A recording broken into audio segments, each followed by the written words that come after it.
quand là on est dans la vigie de Mercantour. Là. Voilà, exactement. À savoir que donc le poste de commande se répartit en deux endroits. La vigie qui est ici et le conducteur qui est en haut. Puisque ce qui détermine là où est le conducteur et là où est la vigie, c'est le moteur. Donc là, sur cette remontée, le moteur est en haut, le conducteur est en haut. Okay. Là, le conducteur n'étant pas encore arrivé, j'ai la possibilité de contrôler la machine à partir d'ici, donc de faire toutes les manœuvres nécessaires au bon déroulement de la journée. Donc là, je vais d'abord, par exemple, j'ai des petites manœuvres à faire qui sont toutes simples pour l'instant. Après, elles se compliqueront un peu plus. Déjà, de tester tout ce qui est freinage. Donc là, je vois bien, vous voyez, quand j'ai appuyé là, j'ai testé mon frein, il fonctionne bien. Donc, je sais que quand je vais démarrer, j'aurai un système de freinage qui marche bien. Après, j'ai d'abord des contrôles à faire maintenant à l'extérieur et dans la gare.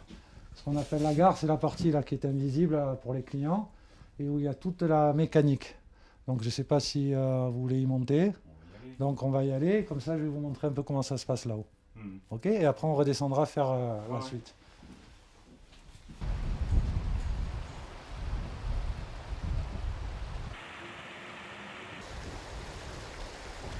Là nous voilà arrivés dans la partie que les clients ne voient jamais. Donc qui est la gare de départ. Je vais essayer de vous expliquer sommairement le principe de fonctionnement d'un télécabine débrayable. C'est le même principe qu'un télésiège aussi débrayable. Donc comme vous pouvez le voir, il y a donc ce gros câble, qui est le câble à la fois porteur et tracteur, et tous ces trains de pneus. Donc le principe est tout simple, c'est de la très bonne ingénierie, c'est tout à fait simple, mais très ingénieux. Donc la pince saisit le câble.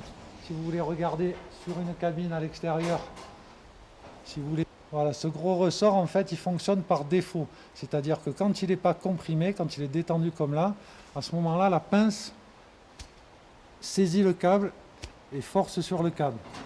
Quand ce ressort arrive ici, il passe sous cette poutre, vous voyez. Là, le ressort, à ce moment-là, est comprimé. Ok. Donc, le ressort étant comprimé, arrivé à ce niveau-là, la pince va laisser lâcher le câble. Et là, elle va être entraînée, la cabine va être entraînée par tous ces pneus que vous voyez, qui, quand ils sont en rotation, ont tous des vitesses de rotation différentes. À cet endroit-là, la vitesse est la même que la vitesse du câble. Et puis une fois qu'on a lâché le câble, c'est-à-dire ici, là, la pince ne tient plus le câble. Les pneus tournent de plus en plus doucement, jusqu'à ce qu'on appelle la partie du contour. Là, ils sont à environ 1 mètre seconde, alors que la vitesse, quand ils sont en fonctionnement sur le câble, est à peu près de 5 mètres seconde. Et c'est la partie où là embarquent nos clients. Donc, et là, ils sont toujours entraînés par ce train de pneus. Et après, c'est exactement le même principe, mais en sens inverse. Donc là, la partie où je suis, les clients embarqués sont dans la cabine. Les pneus vont tourner de plus en plus vite, jusqu'à ce qu'arrivé là-bas, la cabine soit à la même vitesse que le câble. Arrivé ici, il y a la même poutre que là-bas, mais qui fonctionne en sens inverse. Donc là, la mâchoire est ouverte, puisque le ressort va être comprimé par cette poutre. Arrivé ici, vous voyez, on voit bien que ça remonte. On voit bien la forme de la poutre qui remonte. Le ressort est complètement détendu, il va saisir la pince va saisir le câble et elle va partir. Voilà. Ça c'est le principe de fonctionnement. Donc ce qui nous importe le plus dans les remontées, le plus important c'est la sécurité de nos passagers. Okay.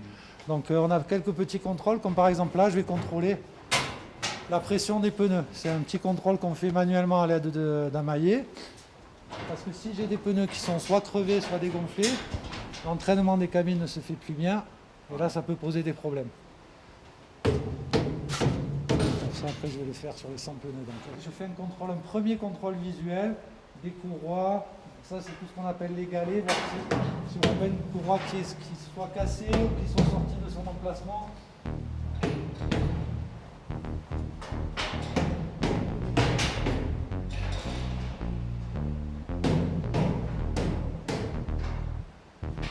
Ajoutons que chaque vendredi soir, la pression des pneus des gares des appareils débrayables est vérifiée à l'aide d'un manomètre.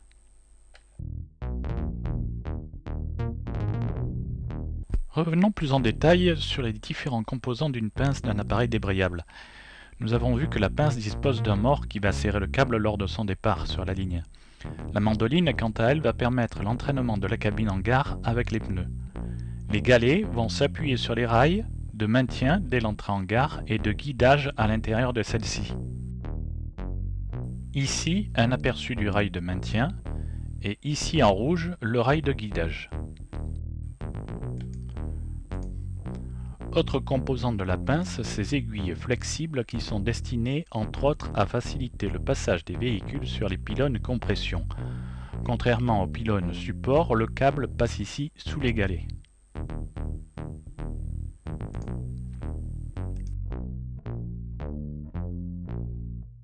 Donc maintenant, en attendant que le conducteur soit arrivé à son poste, puisque lui il monte en scooter, moi je commence à préparer l'entrée et les files d'attente.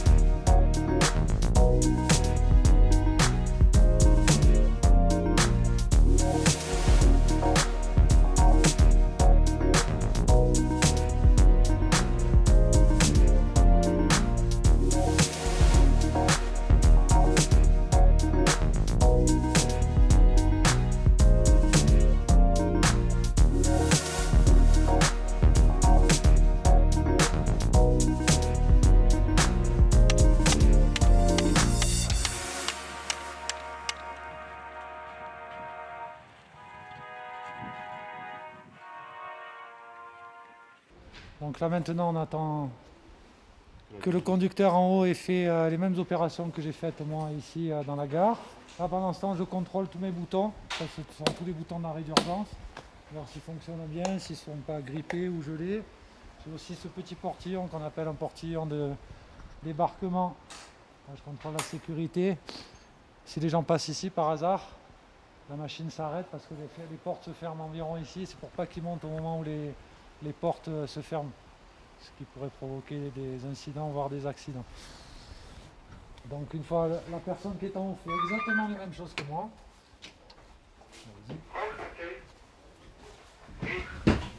Maintenant j'attends plus qu'elle arrive.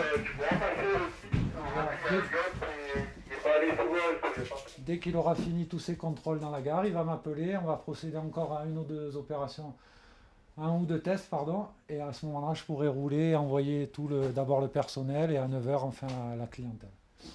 Je vois en direct. Voilà, là, ça m'indique, là, vous avez les 3 anémomètres qui sont répartis tout le long de la ligne.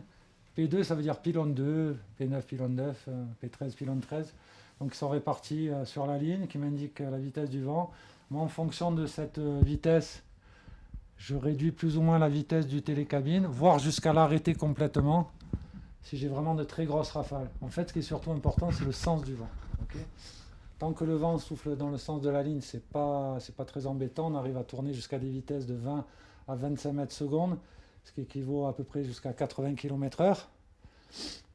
Par contre, si le vent se met à souffler de travers, là, il faut faire très très attention, parce qu'on peut avoir soit des cabines qui heurtent un pylône, soit quand elles rentrent dans la gare ici complètement en travers, elles peuvent sortir de leur rail, tout ça, ça peut poser vraiment des gros problèmes. Mais là, bon, ça va, c'est des vitesses qui ne sont pas très importantes. On va quand même, je vois qu'il y a quand même des... Vous voyez, je peux avoir une courbe si je veux. Je vois quand même que j'ai eu des pointes jusqu'à 15. Je vais la réduire, elle sera plus visible. Donc il faut quand même qu'on soit vigilant tout au long de la journée. Là. Puisque nous, comme je vous l'ai dit tout à l'heure, ce qui nous importe le plus, hein, c'est vraiment la sécurité de nos clients. Hein. C'est ça qui compte le plus. Après qu'ils arrivent en haut ou en bas avec 1 minute d'avance ou de retard, ça c'est pas très important, mais il faut qu'ils arrivent dans des conditions de sécurité optimales. Voilà. J'ai un retour sur la gare d'arrivée qui me permet, si par hasard je dois démarrer la machine avant que le conducteur qui est en haut soit arrivé, ça me permet d'avoir un visu sur l'arrivée, sur les cabines, de manière à ce que pareil, si j'ai du vent ou si j'ai des jours de neige, que je m'assure bien que les cabines rentrent dans la gare et en ressortent convenablement. Et lui, il a l'équivalent là-haut ? Lui, par contre, il a le même équivalent au niveau du tableau, mais il n'a pas Il n'a pas de caméra sur le bas, lui. Par contre, il a exactement le même tableau. Et on peut, grâce ici, vous voyez, là, avec cette clé, on peut choisir qui va conduire. C'est-à-dire si c'est lui ou moi. Il peut aussi tout gérer de là-haut. Si, je ne sais pas, pour X raison, d'un coup je dois m'absenter ici, hors exploitation bien sûr, parce que quand on est en exploitation, il y a toujours une vigie et un conducteur. C'est obligatoire et jamais on quitte notre poste. Par contre, si hors exploitation, pour X raison, je dois m'absenter, je peux lui donner la main et lui, il peut faire toutes les manœuvres qu'il a à faire à ce moment-là d'en haut. Voilà, là, normalement, c'est mon conducteur qui m'appelle.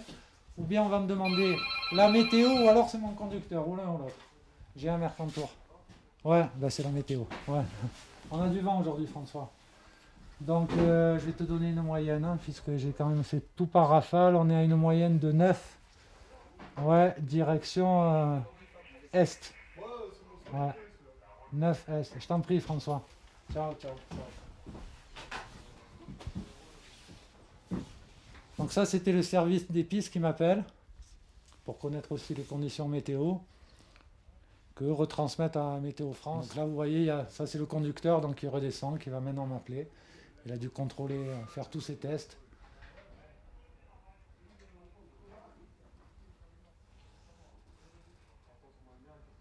Et là, on va procéder surtout au test le plus important avant de démarrer, c'est le test de pesage. C'est-à-dire c'est le test de la pression qui est exercée par la pince sur le câble. Donc on a un seuil minimum.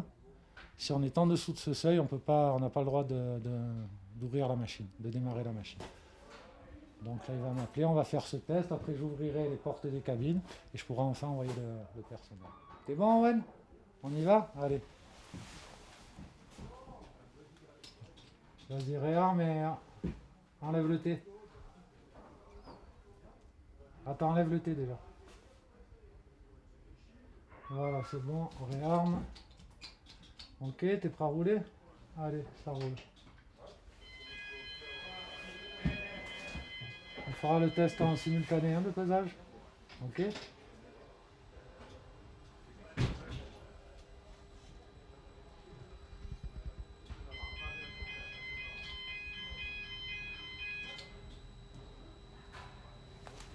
Je me mets en V4, hein, Owen, pour faire le test, c'est bien, ok. Vas-y là, voilà, c'est bon.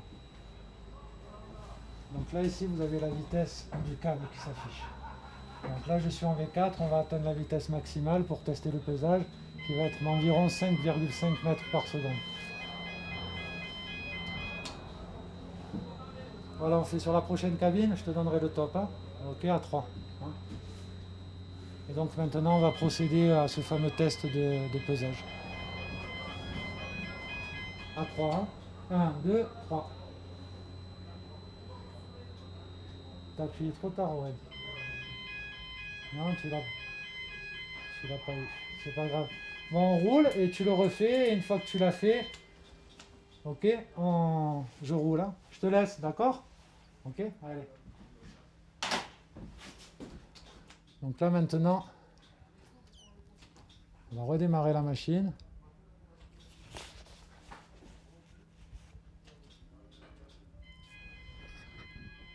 Là, mon collègue on n'a pas encore procédé au test de pesage. Donc il faut que j'aille prévenir le personnel de ne pas encore monter dans les cabines.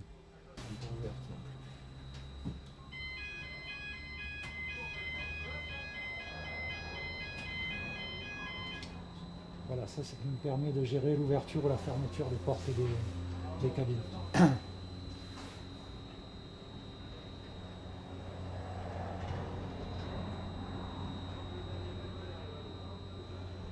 Voilà. Là, il a procédé à son test. C'est pour ça qu'il y a un arrêt.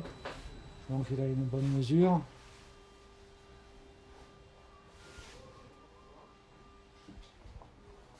Voilà. Donc voilà, maintenant on a procédé à tous nos tests.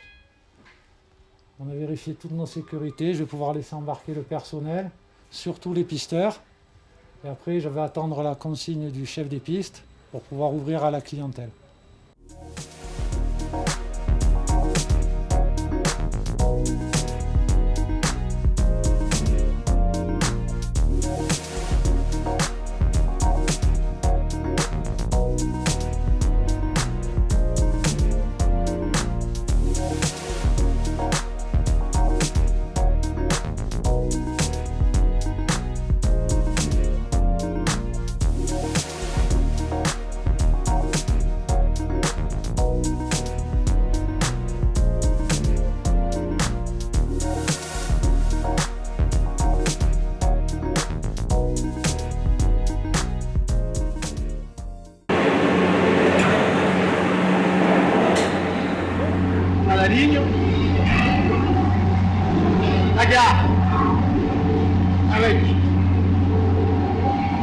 principal,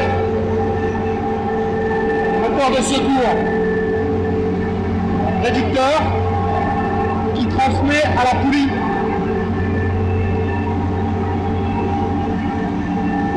Et qui transmet au câble. Ok? Pour le câble, les arrêts d'ici, elles sont débrayées grâce à la rampe ici qui appuie sur le ressort qui fait ouvrir la pince. Et après, vous avez une prise de mouvement là par rapport au câble qui fait tourner tout le pneus qui entraîne la cabine. D'accord ?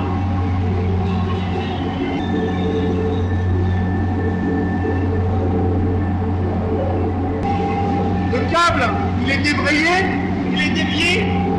Voilà. Et il va à la poulie. Application de la pression de ressort pour la pince. Pour pas qu'il y ait de glissement au niveau du câble et la pince. Il y a toujours le même effort de serrage. Et ça, on vérifie justement avec ce capteur-là. Ah, vous avez le frein de service en bleu. Dessous, le frein d'urgence. Le frein de sécurité. Si vous voulez, ça c'est le frein de service, c'est le parking. Le frein d'urgence, de sécurité, au plus près de la poulie, du câble. Celui-là est électrique et celui-là en dessous est hydraulique.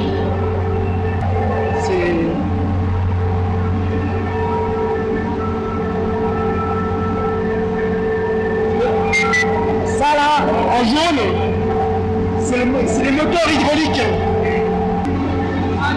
Le terrain,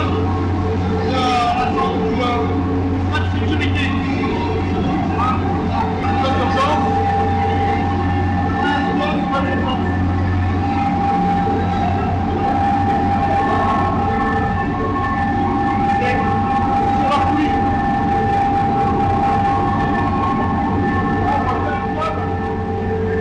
Le moteur de secours, en cas de coupure de courant, il a une pompe hydraulique, c'est un thermique, qui entraîne ces moteurs hydrauliques qui sont accrochés à la poulie motrice pour entraîner le câble.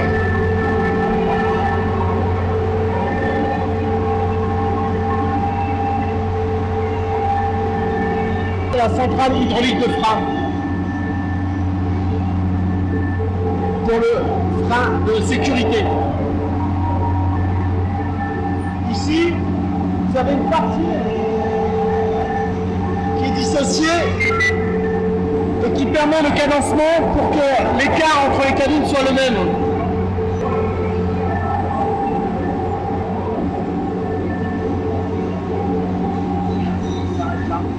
Ça s'arrête là, c'est cette partie-là. Donc, ça va plus vite ou ça va moins vite par rapport au reste.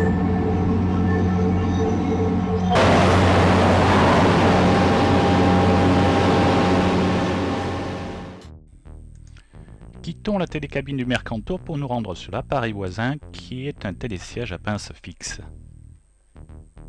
Emmanuel, on disait qu'il y avait une différence de bruit entre un appareil fixe et un appareil débrayable. Oui, c'est parce que bon, là déjà cet appareil, il est moins confiné, il est à l'extérieur, ce qui fait que le son se diffuse plus. Et ce qu'on entend surtout là, c'est la ventilation, hein, c'est le bruit qu'on a, quoi. C'est pas en réalité le moteur, quoi. Il y a moins de choses, de vibrations qui fait que il y a moins de son que sur un débrayable. On a nettement plus de son. Il y a tout l'entraînement des cabines dans la gare qui fait que on a un bruit, les prises de mouvement. C'est pour ça, quoi. Voilà. Ça c'est donc un appareil fixe. On a toujours ses freins, le moteur et le réducteur qui est juste au-dessus du moteur. Et puis de l'autre côté on a un moteur de secours, pareil en cas de coupure de courant pour pouvoir évacuer les gens. C'est le moteur de secours, c'est pas pour exploiter, hein, c'est uniquement pour pouvoir évacuer les gens. C'est une demi-ligne d'exploit en fait, pour l'évacuation et c'est tout. Voilà. D'ailleurs, nous pouvons constater sur les caractéristiques de l'appareil débrayable une grosse différence de vitesse entre fonctionnement en exploitation et en secours. Ouais, justement, qui dit moteur de secours, c'est un moteur thermique. Alors, Les sorties d'échappement sur le débrayable, elles se trouvent où? Il y a quelque chose? Sur le débrayable, c'est à l'extérieur, au-dessus de la gare. Voilà. Pour ce qui est de ce moteur ici de secours, c'est un moteur alternatif qui est entraîné par une génératrice. Donc un moteur thermique. Parce que c'est le seul moyen qu'on a de pouvoir entraîner un appareil sans avoir de courant. Il faut une génératrice de courant ou un générateur de mouvement qui se fait par thermique avec une pompe hydraulique et qui entraîne le câble. Voilà. C'est l'armoire de commande qui permet de faire fonctionner l'appareil, sachant qu'on a une armoire de commande et une armoire de puissance pour ce qui est la puissance et pour l'entraînement du moteur électrique. On a un généphone qui permet la communication avec la gare du bas en cas de souci ou pour dire à un passager quelque chose où il faudra faire attention à l'arrivée et puis voilà. Donc la commande elle n'est pas toujours en haut, elle peut être en bas aussi, c'est selon quoi. Et on a une centrale de tension qu'on n'a pas parlé sur l'autre appareil parce qu'elle était en bas, elle était à la gare du bas. Donc ici on a une centrale de tension qui tire le câble pour assurer l'adhérence du câble par rapport au pylône. Et en fonction de la charge qu'il y a sur les sièges, la tension varie un peu. C'est automatique. On garde la même pression en barre. Voilà.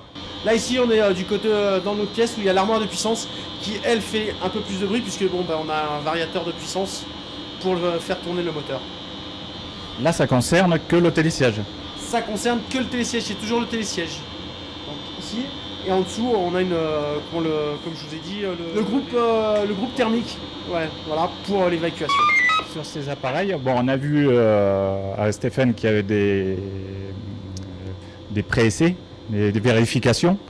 Il y a des vérifications autres plus importantes au cours de l'année? Oui.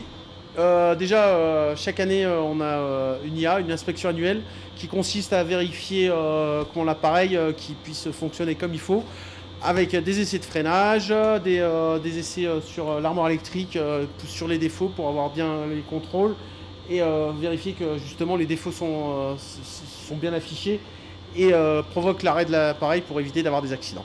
On contrôle le câble, parce que le câble il peut y avoir des fils cassés, et donc on fait un test magnéto, il faut tomber tous les sièges et faire tourner le câble autour d'un gros aimant qui permet de vérifier s'il y a des fils cassés ou pas, quoi.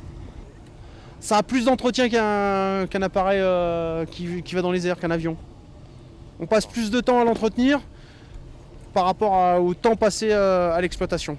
Qu'un avion, il vole, il est entretenu 1 à 2 heures, et puis après il revole, il est entretenu 1 à 2 heures, il vole et est entretenu à 2 heures. Ce qui fait qu'en termes sécuritaires, c'est nettement plus sécurisé qu'autre chose, quoi, que n'importe quel appareil.